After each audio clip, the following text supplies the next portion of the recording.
How's it going? Lilly Singh here. Like just mentioned, this is a little bit of a new normal for me as well. I don't usually do speaking events staring at my computer with no one else in the room. I usually have a live audience who's interacting with me. So here's what I'm going to do. Let me break it down, okay? I'm going to speak. I'm going to assume that you are just blown away by what I'm saying. I'm going to assume that you think I'm charming. I'm going to assume you're laughing at my jokes, and I will do things like this. I'm assuming you applauded there as well. But this is the new normal. We're going to roll with the punches, make it happen, regardless of the circumstances. I'm so excited to be here for ImageCon. Speaking about something I'm so passionate about. Before I dive into it, I wanted to tell you a little bit about myself and how I started. Because some of you might be like, who is this person? We don't know who she is. I'm not Priyanka Chopra. My name is Lilly Singh. And I started making YouTube videos in 2010. So that is now, wow, 10 years ago in Toronto, Canada, in my parents' house. I picked up a camera one day, discovered a website called YouTube. Without much thought, created a video. My first video was a spoken word piece. It was very bad. My second video was a tutorial. My third video was a comedic video. I say all this to tell you that I had no plan. I had no agenda. I literally was someone who felt lonely. And to be completely candid, was going through a little bit of a dark time, picked up a camera, started making videos, and started connecting with people online. My first video got 70 views. I know! And I was like, I'm famous. I'll hold for your applause. My first video got 70 views, and from there, I just kind of taught myself how to edit, how to use a camera, how to build a tripod out of books. I didn't know how to use any lighting. I didn't know anything. I went to school for psychology, not for anything related to what I'm doing now. And it snowballed into this career when one video led to another, and that led to 100 videos, and that led to an upload schedule. And so for 8 years of my life, I uploaded 2 scripted pieces of comedy a week. And then for some of those years, in addition, I also daily vlog. So on most years of my life, I did 9 videos a week, which is pretty insane if you think about it. But that led me to move to LA, have this career in entertainment, do some pretty incredible things like go on a world tour, go on a book tour, write a book, have a great community of fans around the world, work with some incredible people that I look up to, do some amazing shoots. So it's been pretty amazing what starting on YouTube has done for me. And I want to touch a little bit upon what that looks like, because you might be sitting there wondering, oh, great, we got a YouTube star. And you know what? I will take that. When I first started YouTube in 2010, no one knew what it was, especially not in Toronto, especially not my parents that were like, you're going to do what now on the internet? The digital landscape in 2010 was confusing. People didn't know if YouTube would last. People didn't understand the concept of creating videos online. People definitely didn't understand the concept that it could be a job, that you could build a community. And now, 10 years fast forward, I'm sitting here in 2020 at ImageCon talking to you, and I can tell you that landscape has changed so much. I think we have seen video content go from novelty, this cute little novelty, to absolute necessity.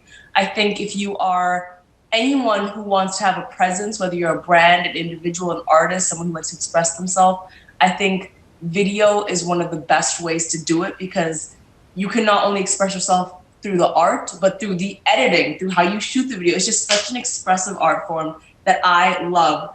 And so that really brings me to my main topic. I'll start jibber jabbering about me and all of my accomplishments, like this book, whatever. Why are you even here? Get lost. Really, what I'm here to tell you is at the center of everything I do, whether it's videos on my YouTube channel, whether it's events like this, whether it's some of my social good initiatives, the center of everything I do is storytelling. Now, people always ask me, what do you do? I walk through customs and someone says, yeah, ma'am, you're entering the US, like, what's your occupation? And I used to say entertainer. I just realized 100% of the time that makes me sound like a stripper. So I started to say storyteller. And that's what I'm really passionate about. I love telling stories. And throughout this journey, I learned that stories are actually what bring people together. Stories make the world go around. If you really think about it, anytime you've really been touched by something, or you felt included in something, or you felt empowered by something, it really boils down to a story. Whether that was through a movie, a show, a song, or any other video, a story connects people together. And I'll never forget that I have a late night show as well. Don't worry about it. It's on at 1:30 a.m. If you haven't heard of it, I'm also sleeping. But I have a late night show, and one of my guests was Fortune Feimster, and I'll never forget this powerful moment where she was sitting there and she said, no, I remember sitting on my sofa watching this rom-com, and in the rom-com, someone came out as gay. And Fortune looked me in the eye and said, at that moment, I knew I was gay. I had never met a gay person. I'd never heard the term gay. And I was watching this movie, this video, and it connected to me so deeply that literally in that moment, there was a moment of awakening. And I reflected on how many times I've watched a video and felt like, oh my God, yeah, I feel like that. I thought I was the only one. And it's that essence of relatability. That's how I've built my community online. That's what I've based my career on. That storytelling, that fabric that connects people together, I think is so, so powerful. And I'm a firm believer that not every story needs to be about everyone, but there should be stories about everyone.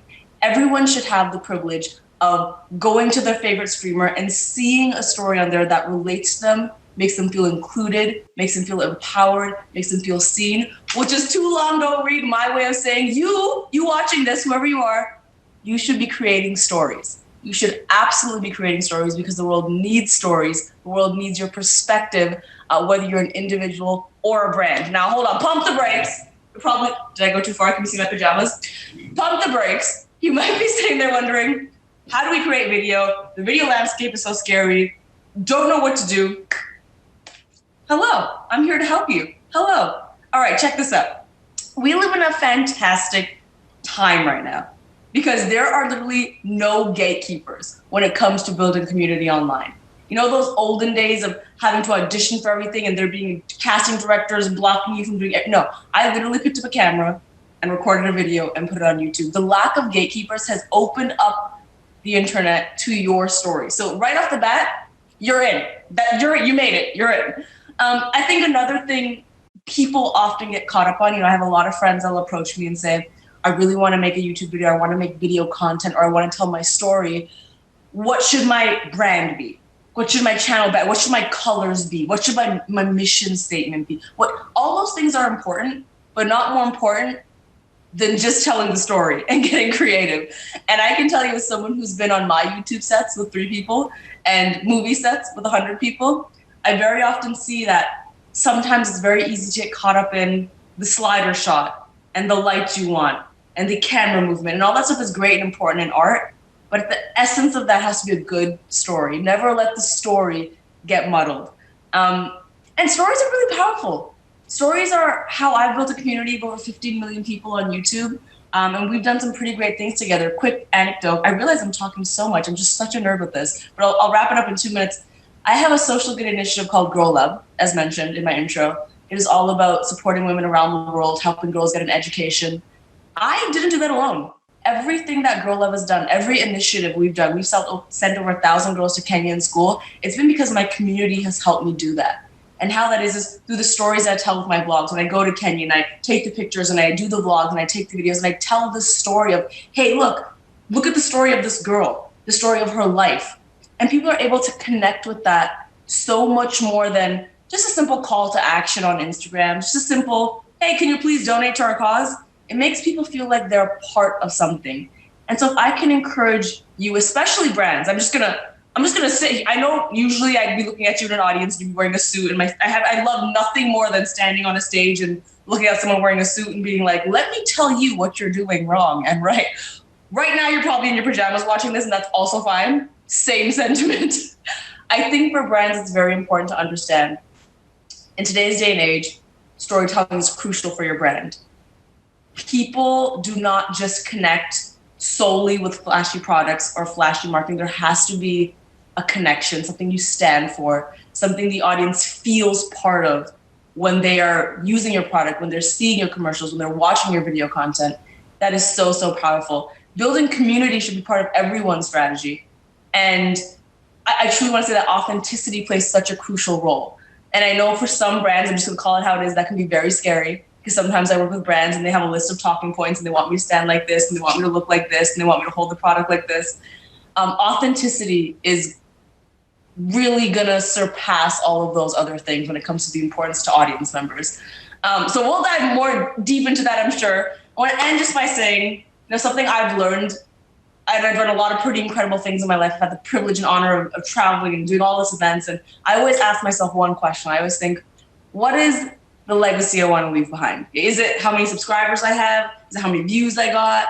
Is it, and I keep thinking about this, and I decided that the best legacy you can leave behind is a story. Because once we're all gone, once your brand has done its stuff, and once you as an individual are gone, people are going to tell stories about you. That is literally the only thing you will leave behind is a story. And so create, tell stories, #deep, #that sounded really smart. That's where I'm going to end, because I don't think it's going to get better than that. So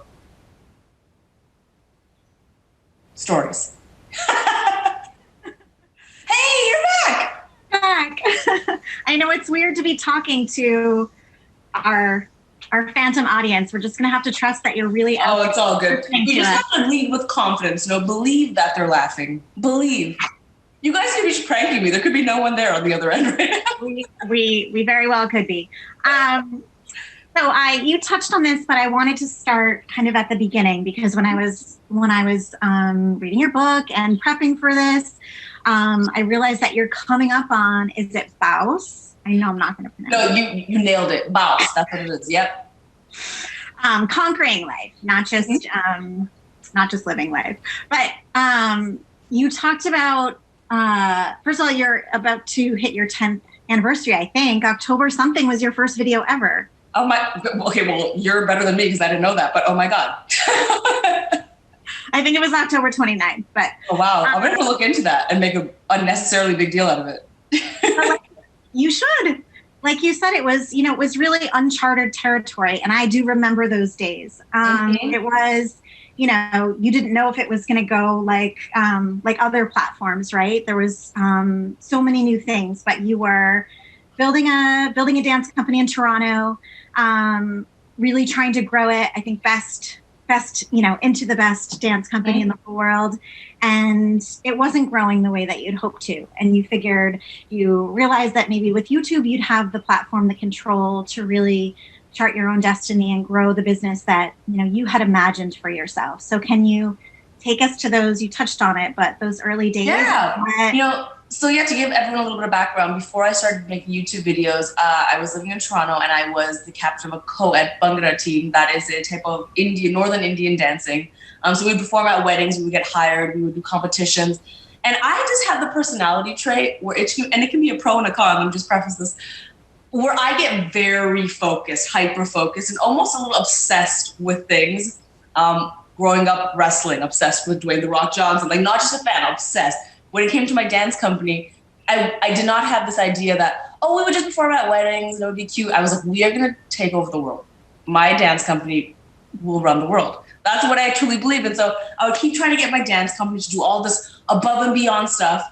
And I very quickly realized that that was my dream, and I had this desire to go above and beyond, but that doesn't work if everyone else doesn't have the same dream. And it was a constant frustration of mine where I was pulling teeth to make simple things happen. And it was around that time that I discovered YouTube.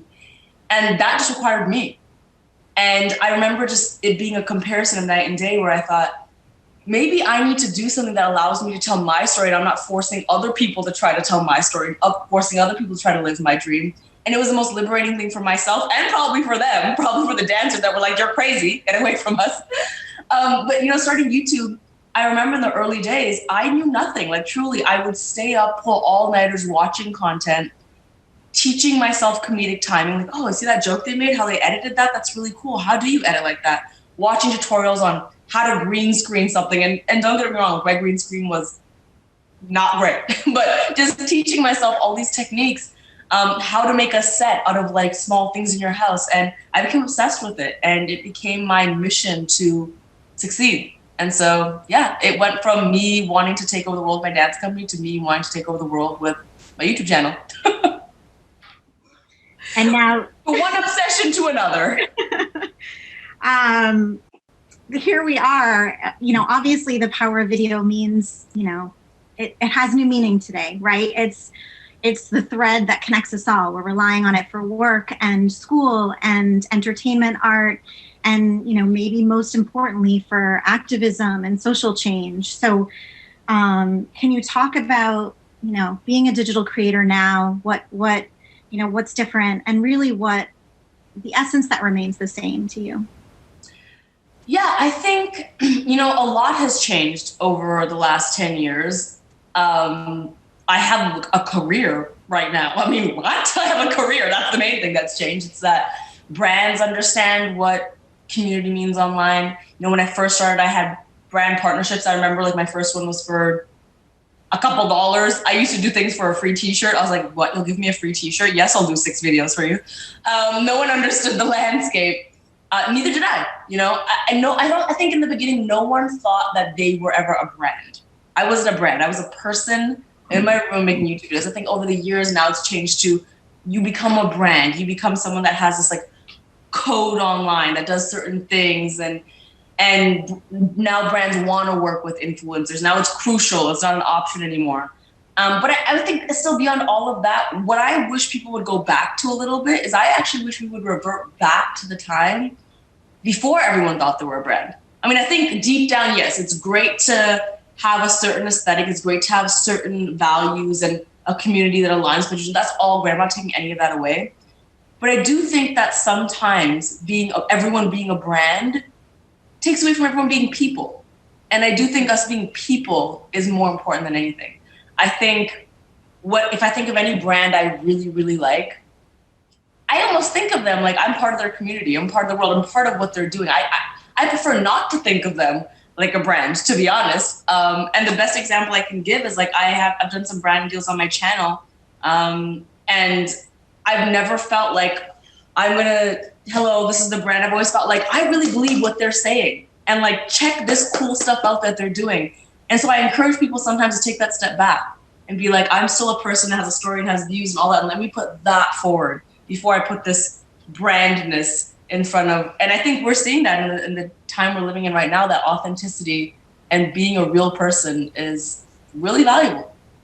Yeah, I think we swung so far, right, in one direction where it was all about brand and influencers, and I think and don't get this. I want to really emphasize that I did this. Me, I'm the person. I did this. I went from being an individual, and there was a period in my career where I went super brandy. I went super all right, my videos are gonna look like this. I'm gonna upload them on this day. The thumbnail will look like this. And I wasn't having as much fun, and my audience wasn't having as much fun. And recently, the past couple of years, I've gone back to I can be imperfect and I can do X, Y, Z because I'm still a person. And I think people really appreciate that. Community really appreciates that. They don't want to see people like them. They don't want to see perfection, Yeah, I think consumers, audiences, we really crave that authentic connection. I think you can tell when a brand's sort of faking it or really sort of trying, and maybe it's not quite part of their ethos, but it is really, it's been impressive to sort of see brands going back to that sort of back to basics. Maybe we forgot, right? This, we're not just selling products. We want to connect to consumers in a real way. So I want to talk about hustle for a second, because I liked what you said about sort of moments that can flip a switch. No shortcuts, no quick schemes. What advice might you have? You touched on this a little bit, but for brands that are trying to really sort of reach this level of authenticity, but they haven't quite been able to create it yet, cultivate it. Yeah, well, one thing I'll say, and I think, this has become super apparent right now, but should have been apparent all along, is that for you to be a brand, you're obviously speaking to a lot of people. I recognize that as well. I recognize that my community is not just people that look like me. They're people that look like all types of people and have all types of beliefs and are from all parts of the world. And chances are, if you do anything online, your community kind of looks the same, I think it's so important to be authentic as a brand. You need to have people working at your brand that can authentically tell different stories. I think that's the first problem. And, I also have a production company where I'm trying to tell so many different stories. And I can't tell you how many times I've gone into a meeting and I've told my authentic story, like an authentic story I want to tell. I think, all right, my mom, incredible story. immigrated from India to Canada when she was this years old, had to relearn everything. I tell this really beautiful, authentic story that lots of people can probably relate to, only for the people on the other side of the table to tell me, I just don't think people are going to relate to that. You know, I just don't know if people are going to connect to that. And I'm just here thinking that if you had people in your company that looked like me and that had my life experiences, you'd be sitting there being like, oh, I totally get it. Like, I get that struggle, and we should tell a story about that. And so I think the first step is brands, you need to have diversity. I'm just going to say it like it is. You need to have people that look different than you. You need to have different points of views in your company. That's how you be authentic, because I cannot sit here and tell a story and connect with people that don't look like me and pretend that I know their story. That's not authentic. So definitely have a diverse company is the first very obvious step. But aside from that, I think, you know, you want to decide what you want to stand for. Because if you don't stand for anything, I think in today's day and age, people don't accept that. People don't accept when a brand just sells products and talks about their products and talks about how great their products are. They don't buy that. People are very aware of the world today. They're very aware of the causes they care about. They're very aware of the people that need help. They're very aware of what needs attention. And if you are a brand and you are standing for nothing besides your product, people are probably not going to care. It's lots of studies have been shown saying that my generation and many of the other generations that are thriving online right now really connect with products that actually stand for something beyond the clear skin they'll give you or the blinged out belt they'll give you and all those things. It's really to stand for something. So if you don't know what that is, if you're working at a company and you truly don't know what it is that you stand for right now, what the lifestyle things you stand for, how you want people to feel when they see your product or see you on Instagram, I think that would be the first thing to figure out, because I know what mine is. Aside from being funny or anything else, when people see my videos or see my face, I want them to feel like, okay, life doesn't have to be that serious. I've made mistakes. I can be happy. I can work on my happiness. I can work hard. I want them to feel that connection of like, we're trying our best and we're going to be happy above anything else. And so I think you really want to figure out what it is people feel when they see your stuff. Yeah, and I think that sounded really smart. I think everyone should write that down. I'm sure people were taking it. We can't see them, but I'm sure that was a big Also, if you need any opinions, I heard there's a lot of luxury brands watching this. Feel free to send me your product and I can tell you how it made me feel. And then I can revert back to you. I think they're going to send them to me first, and then I'll just make sure that they're good for you. Listen, I'm more than happy to receive your free products and tell you how they made me feel. So that's also a way that we can go about doing this. I wanted to, you've talked a lot about community and strength of community. I'm guessing that's how you measure success, right? And you can see where, you know, content that's working, the content that's really real, authentically you, is probably also what performs better. Or is that the measurement? Is that what you're looking at in terms of like an engagement measure? I'm glad you asked this question, because this question always forces me to reflect on myself, and it's always a healthy thing to do. When I first started YouTube and I made a vision board, everyone, by the way, should have a vision board. Wonderful. My first vision board had Twitter verification on it. And I'm just going to put all my cards on the table. It had Twitter verification on it, had money on it, it had hitting 1 million subscribers on it, it had views, it had followers, it had all those things. My second vision board, same thing. When I got to about my third vision board, I noticed that I didn't put numbers on it anymore. You know, at this time I had hit the 13, 14, whatever million subscribers. I didn't have subscribers on my vision board anymore. I didn't have views anymore on my vision board. I didn't have anything associated with stats on my vision board. And I think that's because, and this is coming from an individual, maybe for big brands it's different, but I still think the sentiment's the same. What number do you hit where you feel like, oh, okay, that's good now? I discovered that number doesn't exist. That number truly doesn't exist. I could hit 20 million subscribers and I'll wake up tomorrow being like, all right, 21, here we go. Got to get to 21 now. Mm-hmm. And you will keep doing that. You will keep thinking you got to do more. And at what point do you ever feel satisfied? So I had to decide and evaluate how I wanted to measure success. And so now what my definition is, it's truly the things I do that will continue to have an impact beyond when I'm not here. Like, no one's going to care how many subscribers I had when I'm not here. No one's going to care about that. Those 1,000 girls that got to go to school in Kenya, I think they're going to care. I think their life trajectory would have changed because of something me and my community did. Someone who watched one of my videos and felt inspired to also start making videos and made a career of their own, that's going to last. That's something that I think is really impactful. And so really how I measure success is the strength of my community and how inspired they feel to do what it is they want to do. And so it really does matter to me when I get fan mail. Not saying that I'm funny. That feels great too. Who doesn't like being told they're funny? All that stuff is great, but the fan mail that really gets to me is the one that said, you inspired me to just like go get my degree in this thing I was scared to get my degree in. Like you taught me to hustle, or you encouraged me to come out to my parents, or you encouraged me to, you know, go after this thing I was so scared of. And I just think years from now, I hope someone out there, who knows, it could be a future president that goes, I knew I was going to do this because I watched a YouTube video by Lilly Singh and she told me that I could do whatever I wanted. I think that's how I measure success now. You know, it has to be that. It can't be any other way. It cannot be numbers because no number will ever satisfy you. You'll be chasing the next one. You'll be chasing the next one, always.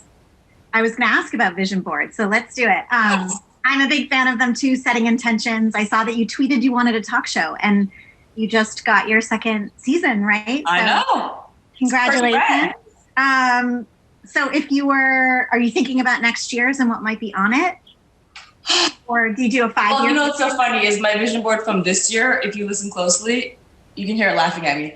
Everyone's vision boards, yeah. From this year, there's one picture of me like high-fiving someone. I'm like, that's good. That's rich. That's great. Yeah, I don't pre-plan my vision boards. I always think about it at the moment I'm making them to evaluate where I am there and then. But I do think vision boards are so important. And no matter how old I get, I'll probably keep making them. Because no matter how old I get, I still want to have goals. I think I come from a culture that, you know, my mom, bless her soul, really believes that because she's hit a certain age, she can't have goals anymore. And I think that's a sentiment across a lot of cultures where, you know, people will reach a certain age and they'll think, I can't try new things and I can't do new projects and I can't learn a new skill.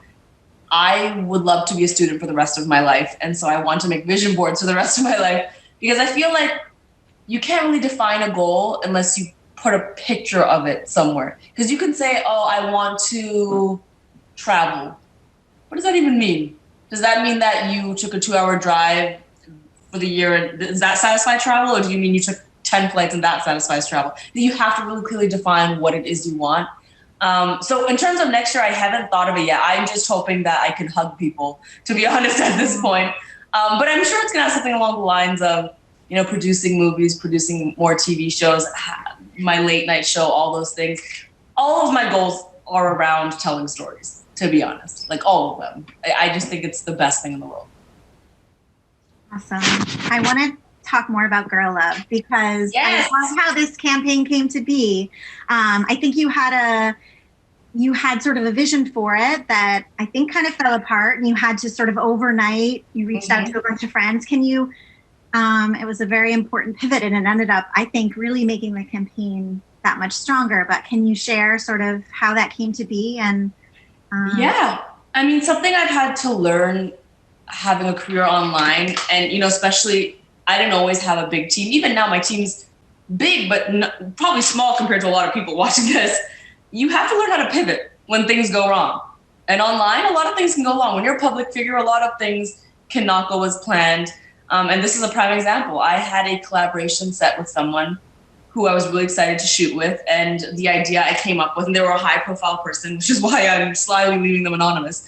But we were going to shoot this video and I came up with this concept of the Girl Love Challenge. And essentially we're going to name a bunch of girls. Like I'm going to say, okay, Oprah, you know, Selena Gomez. And we're going to say something we really love about that girl and we think is really inspiring. So it's kind of like the opposite of what we usually see online, which is usually slander and gossip and canceling people. It was, we're going to spread love to our sisters through a Girl Love Challenge.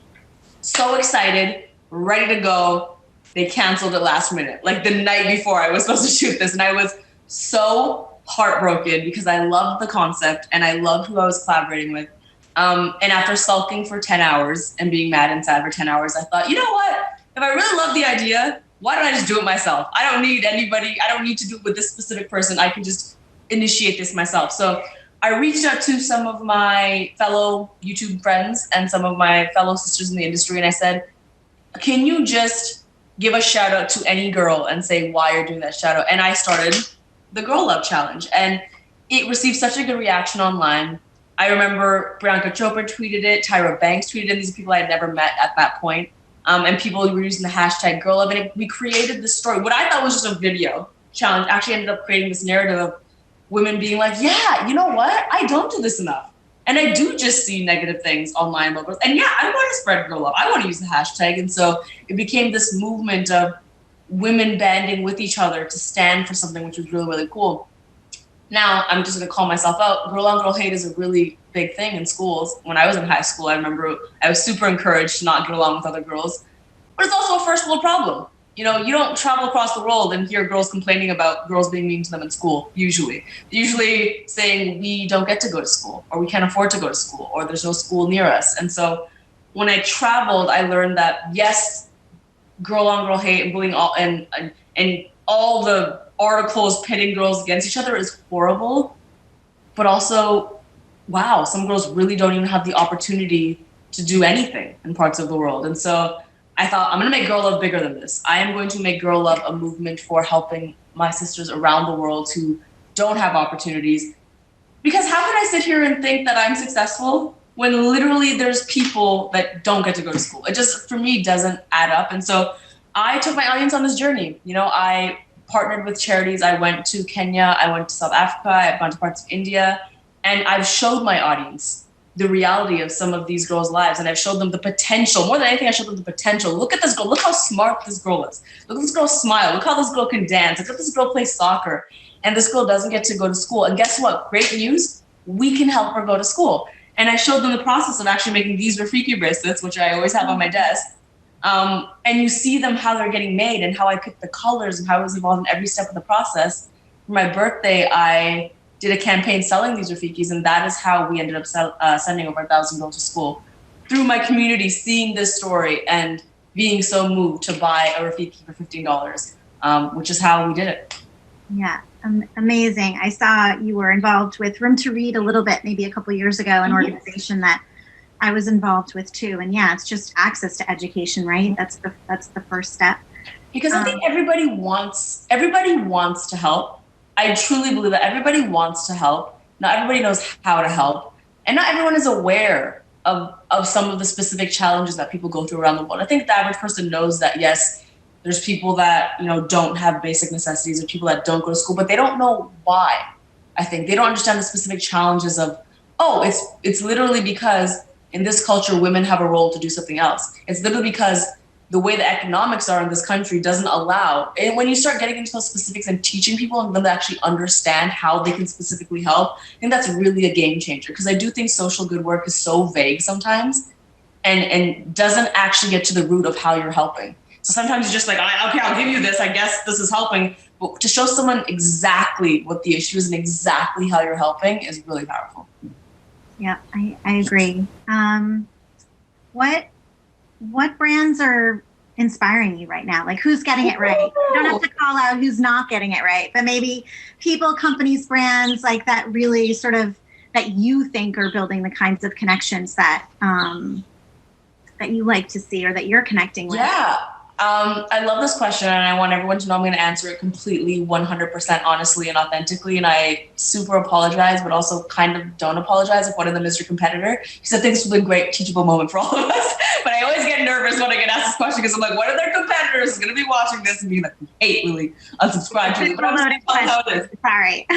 I'm going to tell you how it is. I'm a little biased with this one, but I really authentically mean this. There is no paycheck coming to me right now for saying this. I've worked with Olay for many, many years now, and I adore them. I love them so much, and anyone on my team will tell you that I love them so much. And the reason I love them is because, again, they know so clearly what they stand for. They've never once made me do a shoot with them where they're like, look like this, or pretend that you have this nighttime routine, or pretend that you're super. No, it's like, be who you want. We want our products to work for a normal person. Be who you are. If you're weird, if you don't have a routine, be that person. And we're going to show you that our products are just good. And the story associated with the product is so empowering. It's always like fearless to face anything. You know, women can go through anything. Women can be strong with their skin. Your skin doesn't have to be perfect. Your skin is still beautiful. And it comes through so strongly in every campaign they do. And I think that's really something to be looked at. They also have, I'm just going to say it, they also have this really great out of the box ad idea where I was like, this is genius. They basically made a musical. And if you look on YouTube and you search up Olay the musical, they had a musical and it's so funny and hilarious. And then they did a live musical based off that commercial where people went and attended. And it was like the product is in it, but it's done in such a way where it's not being hit over your head. It's just like casually in there sometimes because they know. They're like, we're just going to connect with people and they're going to feel connected to us and they'll use your product. We don't need to hit them with a billion talking points all the time. So Olay, I love. I'll say that. In terms of online content, there's some people on Twitter who are just nailing it. And most of them are fast food places, let me just say, like the Taco Bells, the Wendy's, the Burger Kings, the Chipotles of the world are nailing it. I think if you are a brand on social media, if you don't know that I like your product, I feel like there's a problem with that. I've always been impressed with brands that will tweet me or reach out to me being like, hey, we noticed you love this thing or you mentioned us on this thing, and then they start a conversation with me. Then my audience starts a conversation with them. Like my audience loves Skittles.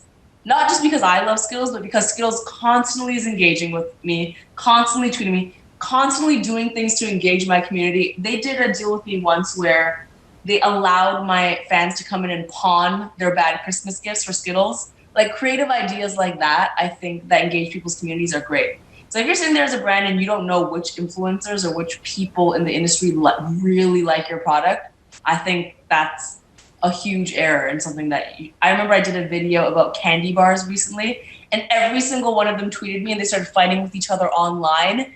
And my audience loved that. Like they loved it so much because it was a brand that was not taking themselves so seriously. They thought, fine, we'll take shots at Twix, Twix will take shots at Kit Kat. And they had this fight online that my whole audience was just watching like, this is so cool. It was just a harmless fun. And I think they're really, really nailing it online. So that's what I'm gonna say.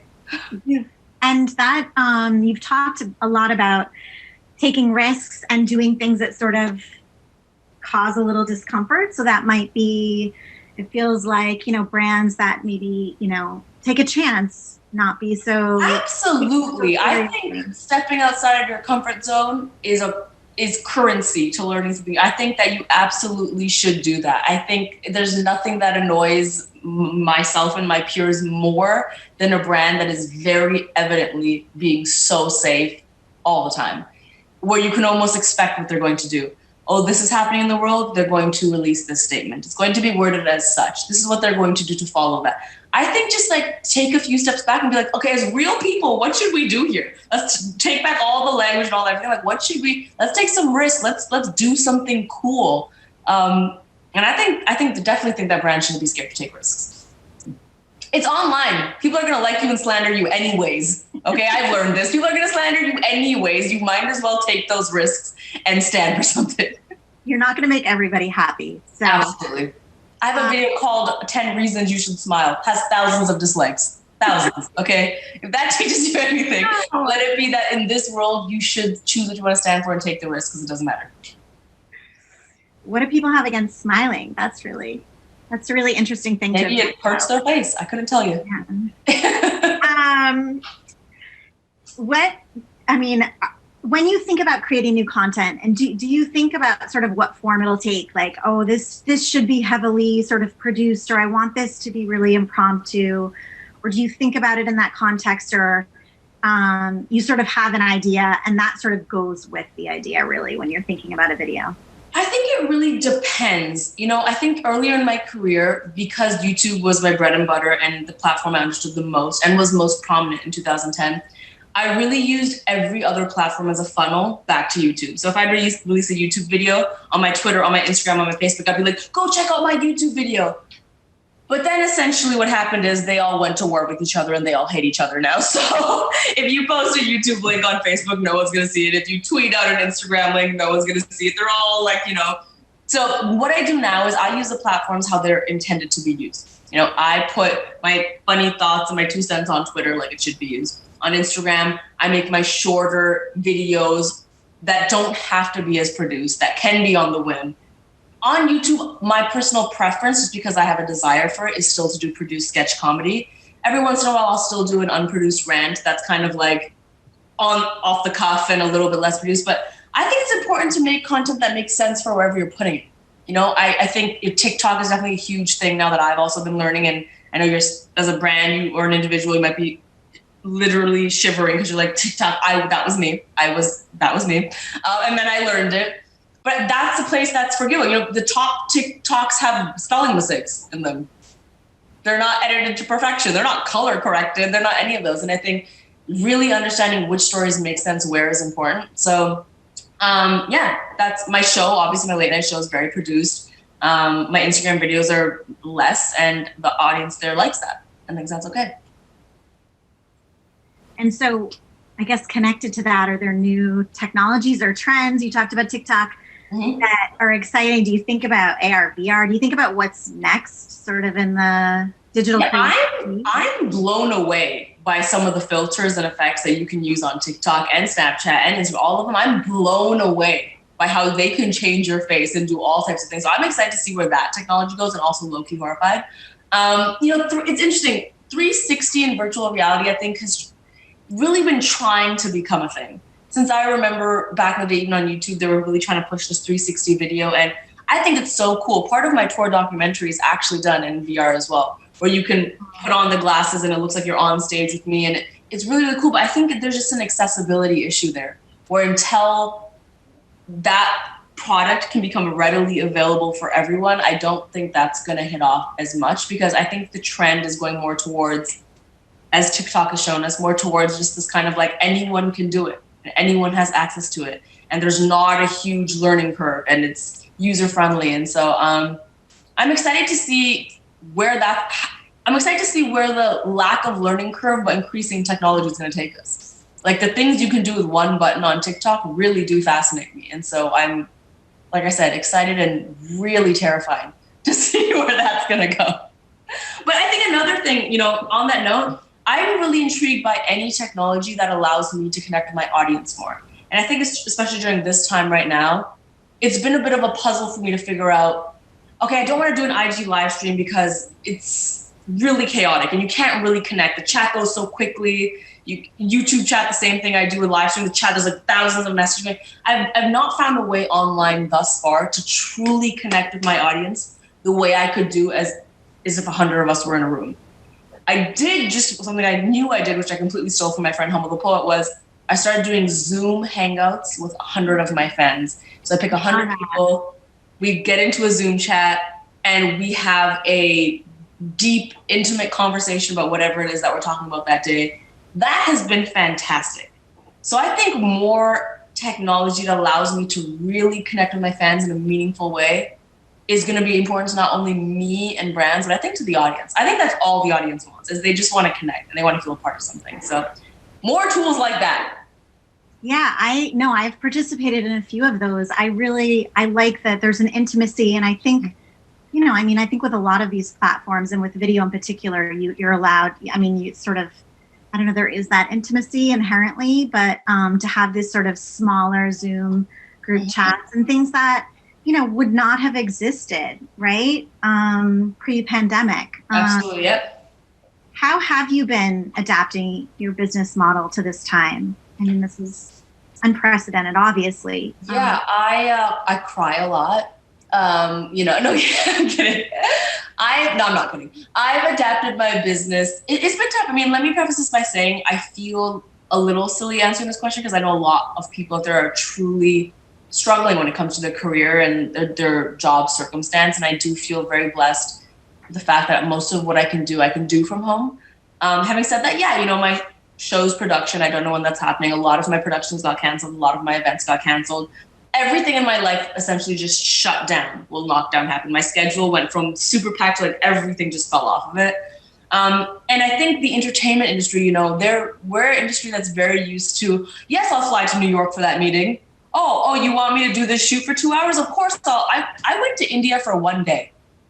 This is a real thing. Last year I went to India for 1 day. Yeah, I was on a plane longer than I was in India. But that's the entertainment industry. You got to be there and you got to show face. And I think what the pandemic has taught us is that, no, you don't. You don't have to do that. We went from, could this meeting be an email, to could this Zoom call be a normal phone call? Because also then why are we on Zoom? But I've adjusted as such.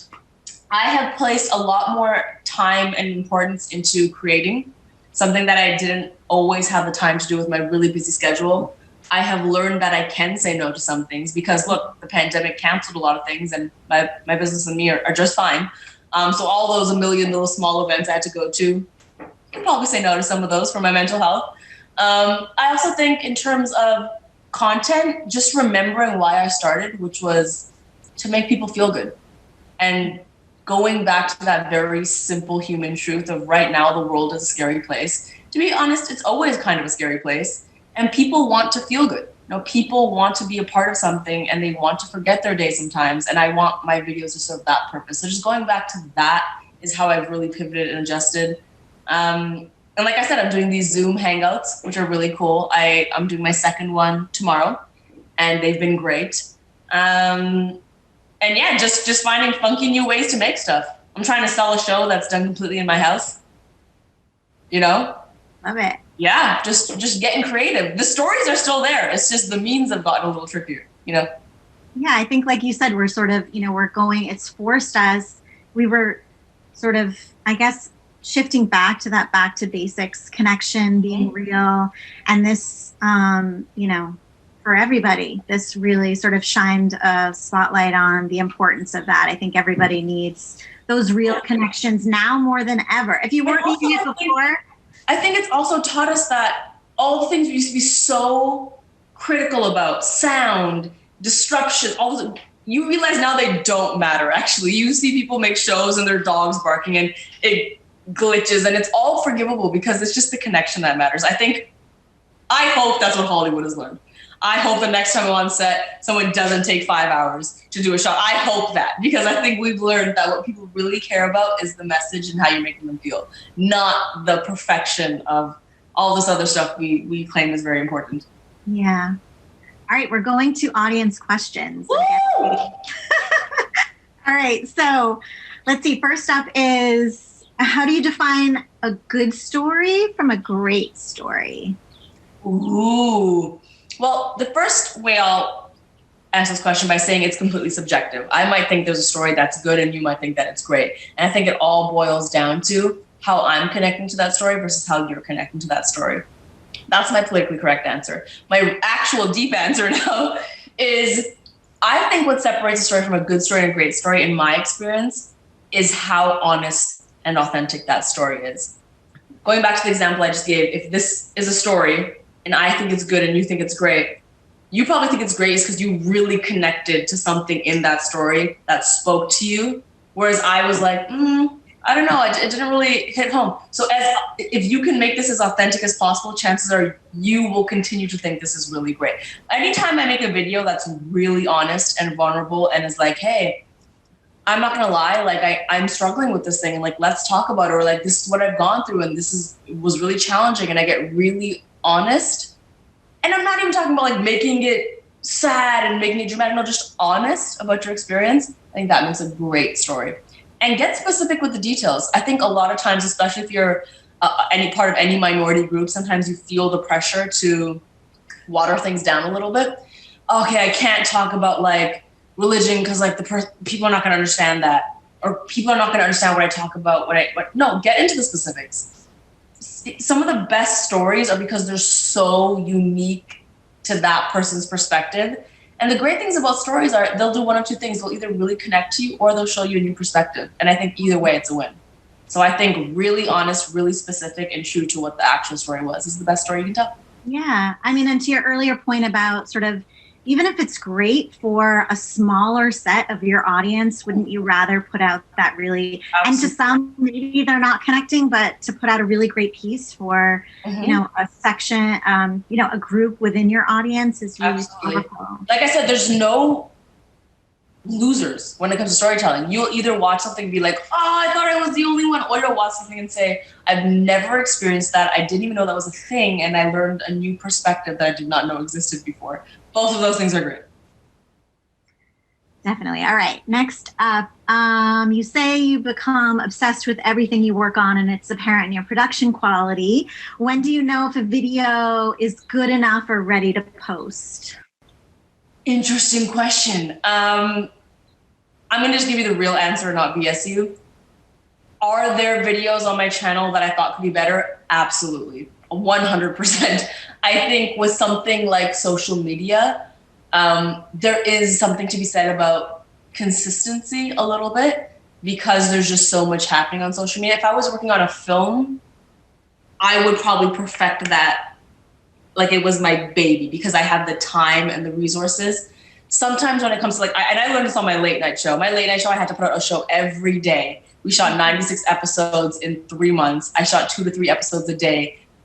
Those shows were not perfect, but they had to be done according to that schedule. And you learn that you do the best of what you can using those resources. And that's the way that game goes. With YouTube, I have slightly more control because I'm the person creating the schedule. But I believe on YouTube, kind of what I've created is, hey, you're going to watch something that's lighthearted, funny, and happy. It's probably not going to be perfect, but guess what? You'll get a consistent stream of this feeling from this channel. And so I'm happy with the video when I think that it makes me feel lighter and happier. There's been videos where I'm like, oh, I could have said that word funnier, or oh, there's a glitch there, oh, the audio's not great there. I probably will not reshoot it. Unless it's like one of my very few passion projects, I probably will not reshoot it. I would probably just be like, all right, lesson learned, I'll release it and learn for next time, because that's the name of that game, you know? Mm-hmm. And probably something you're noticing that your audience. Correct as well. All right, next is, how do you come up with new ideas? Ooh, okay, so I'm that annoying person, and all of my friends can vouch for this. I'm that annoying person who will be midway through a conversation and I'll be like, stop right there, you just gave me an idea. And then I'll just stop, and for like 5 minutes, I'll be like, sorry, 1 second. All right, cool, what were you saying? Like, I truly believe that inspiration is everywhere. I make videos about people. People are everywhere. People can inspire you from everywhere. My mom will say something, I'll think it's an idea. I'll see something funny happening amongst my friends, and I would think, oh my God, if it's happening to my friend, it's probably happening to other people's friends. And I'll try to just pick up these nuances throughout my day. Like, I literally have a section on my phone. We'll do a live reading here. I have a section on my phone called YouTube. It's YouTube ideas in my notes section. And I'm sure if you're anything like me, your notes section is chaotic. But here, these are just some, okay. These are the notes I have, okay? If offended people wrote rap songs. I don't even know what prompted that, but I was singing 50 Cent. It was someone's birthday, and I was playing in the club, you know, as you do when it's someone's birthday. And I, for some reason, said, you can find me in the club. And I started to edit it to be like more PC. And I was like, oh, it'd be really funny if like really offended people wrote rap songs. And then I just wrote that down. There's nothing more beyond that. Then the next one just says Magic School Bus. That's all it says. Which, by the way, that video is coming out this week. Then I have passive aggressive trivia night, because I was playing trivia with my friends via Zoom, and I didn't know any of the answers to the questions, and he was doing it with his family, and I was thinking, I think it's so adorable how he's playing trivia with his family, and they're all cooperating. And then it gave me the idea of, if my family ever did trivia, it would be completely passive aggressive. It would be like, the question would be like, in what year did you disappoint me? And that would be the trivia question, you know? So then I thought of that idea. So I just am constantly always writing down the things that are happening, and finding inspiration everywhere is truly how I come up with my ideas in the most ridiculous fashion. I love it. And thanks for the sneak peek. Yeah, there you go. Exclusive. What motivates you? This question is so interesting. I'm going to have to brag for a second, because I asked this exact question to someone, and I'm going to brag and say that question was to Will Smith, because I don't know if you agree. I believe Will Smith is someone who always seems motivated. No matter what he is doing, he's so energetic and excited about doing that thing. So when I had the opportunity to do a panel with him for a YouTube event backstage, I was like, well, can I ask you? I will not bother you. I just have one question to ask you. Nicest guy in the world, by the way. I said, from Fresh Prince to literally you on Instagram, to you when you do, you are excited about everything you do. I've never seen you do anything half-heartedly. How do you stay motivated? And his answer was, my why is constantly changing. He said, the reason, I think we're naive to believe that we have to have one singular reason why we do things and have that motivate us through our entire life. You know, when I started making YouTube videos, my motivation was, I want a job, I want to create a career, I don't want to have to do a job I don't like all those were my motivations. I can't sit here honestly and say that that's my motivation today, as you change the person, your motivation will also change, and that is okay. We shouldn't be scared of those changes. So he told me that when he was doing Fresh Prince, his motivation was to prove that he could act and he could do that show, and to prove to people he could do that. And then, you know, he had got married and had kids, and now his why is like, what life can I give my kids, and what can I be teaching them, and what can we create together? And so for me, what motivates me right now, because I've done a lot of really, really great things, what motivates me is being a light in this world. I think I just have seen through things I've gone through in my life how serious you can take life and how dark it can get sometimes if you allow it to get dark. And what motivates me is making myself happy through making other people happy. And I know that sounds kind of like I'm a unicorn, but that's truly what I have found to be important to me. I want to tell stories that liberate me and that connect with other people. I want to learn. I'm really motivated by learning. So I love to go to like seminars and events. And if I wasn't speaking, I'd probably be on the other end of this listening to someone speak. I'm really motivated just by living and creating currently, and down the line that might change, but my motivation is constantly changing. I love that. Okay, I think we have time for one more. No, time flies when you're having fun. Let's see. Yeah, how do you break away from the clutter with so much content being created and sort of thrown at us every single day, every minute of every day? How do you really break free from that? Oh man, this is something I've super struggled. I think let's just have like an honest, real, authentic conversation. I think right now, ever since people went on lockdown and quarantine happened and COVID-19 happened, I think everyone can agree that the internet has been slightly overwhelming. Let's just get that out there. The internet has been slightly overwhelming because everyone is at home and everyone is heated and everyone has feelings and everyone has emotions and everyone's just gone through some stuff. So you have billions of people that have gone through some stuff now on the internet. Mm-hmm. And I struggled with this a lot throughout quarantine. I struggled with being on my phone and seeing heavy post after heavy post and opinion after opinion. And it started to really take a toll on my mental health. And I'm completely aware that this is counterproductive for my business, but I'm going to say it as a human because this is a prime example of not being a brand, but being a person. I make social media I do social media for a living. I make YouTube videos for a living. I make content for a living, all of which is dependent on this in today's day and age. Sometimes you should throw this away and sometimes you should delete this. I'm telling you as someone who has a livelihood because of this, that you should put it away. You should not watch my videos. You should not go on my Instagram or my Twitter. What I have done is I have actually deleted social media off my phone. I have it on a separate device that I don't carry around with me. And so I will check Instagram and Twitter a couple minutes every other day. That's what I need right now during quarantine, just because I do feel like there's a lot of clutter right now. And I think everyone needs to protect their peace, and you have a right to protect your peace and protect your mindset. And it was just becoming a lot for me. And so I deleted it. And can I tell you the liberty I felt? And can I tell you the happiness that I feel now? I cannot express to you that when you don't always have this, it honestly just doesn't exist. All that clutter actually doesn't exist. And since I've deleted it from my phone, and this is the last thing I'll say, my roommates, I notice more than ever that they're constantly on their phones. I noticed that when I pick up my phone, I had an instinct without thinking of it to go to social media and start taking in this noise without even thinking about it. You go in the elevator, you open Instagram. It's a red light, you open Instagram. Oh, you're on the toilet, you open it. It's like such a reflex that we have that we don't even realize that I don't like the idea of feeling like I'm controlled by something. Social media is a tool, but I think we let the tool use us sometimes. And so I'd say, take breaks. It's okay. All that's going to be there if you put your phone away for a while. It's coming from someone who really needs you to watch my videos.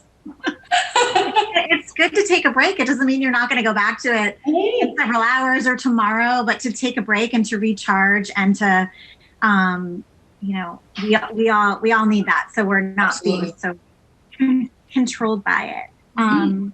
Well, this was really great. Thank you so much for spending some time with us. So lovely. And thank you to everyone that was watching. I hope this was valuable to you. Like I said, I can't see your reaction. So if I spoke for too long, it's because I couldn't see you annoyed and yawning. I apologize. And I did my hair and makeup myself. So I tried my best.